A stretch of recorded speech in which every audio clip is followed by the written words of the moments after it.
कुछ करना ही होगा। राकेश पत्नी कांता को खुश करने के लिए बिना किसी को बताए बाहर काम करने चला जाता है। बाहर बहुत ज्यादा बारिश हो रही थी। राकेश उसी बारिश में रिक्शा चलाता है और सवारियों को एक जगह से दूसरी जगह ले जाता है। अगर मैं 4 चक्कर भी लगा लूंगा तो शायद थोड़े पैसे आ जाएंगे।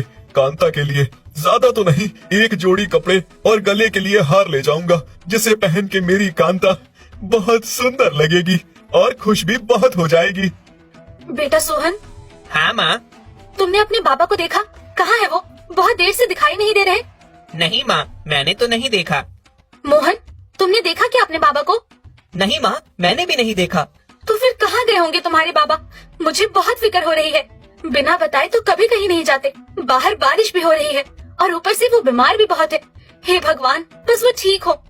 उस बारिश में भीगता हुआ राकेश पूरा दिन रिक्शा चलाता है और शाम को कांता के लिए नए कपड़े और गले के लिए हार लेकर आता है। उधर कांता और दोनों बच्चे राकेश के लिए बहुत परेशान थे कि आखिर वो गया कहाँ है।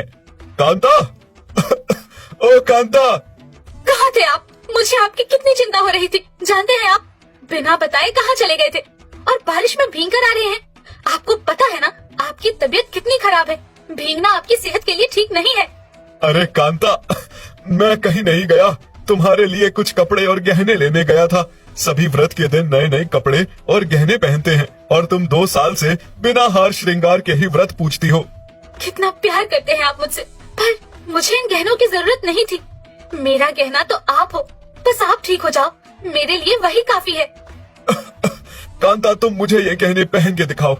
बस मैं तुम्हें इन गहनों में देखना चाहता हूँ। माँ, बाबा कितने अच्छे हैं। हाँ, बाबा बहुत अच्छे हैं। हाँ बेटा, तुम्हारे बाबा दुनिया में सबसे अच्छे हैं। कांता राकेश के दिए हुए गहने पहनती है और व्रत का पूजन करती है। जैसे ही कांता की व्रत पूजा खत्म होती है कि तभी बारिश में भीगने के कारण राकेश की तबीयत बहुत खराब हो जाती है। उसे अस्पताल ले जाना पड़ता है। बच्चों, तुम दोनों घर पर ही रहना, मैं तुम्हारे बाबा को हॉस्पिटल ले जा रही हूँ। माँ, बाबा ठीक तो हो जाएंगे ना?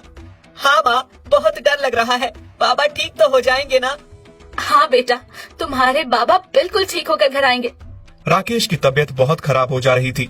देखो कांता बहन, बीमारी बहुत गंभीर है। राकेश का इलाज करवाना तुम्हारे बस की बात नहीं है। नहीं डॉक्टर साहब, मैं सब देख लूंगी। आप बताइए कौन सी दवाइयाँ लानी है? ठीक है, अगर तुम जिद कर रही हो तो ये लो, जल्दी से ये दवाइयाँ ले आओ।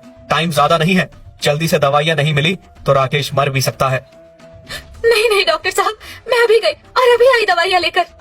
कांता पति राकेश को बचाने के लिए जल्दी से दवाइयाँ लाती है। भाई साहब, इनमें 50 रुपए कम है। मेरे पास जितने हैं उतने रख लीजिए। 50 रुपए मैं आपको बाद में चुका दूंगी। लाओ, इधर दवाइयाँ वापस लाओ और जो तुम्हें उधार देता है उससे जाकर लो।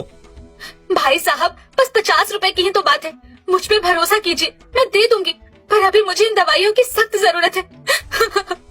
मेरे पति की जिंदगी और मौत का सवाल है। मुझ पे कृपा कीजिए, दवाइयाँ दे दीजिए।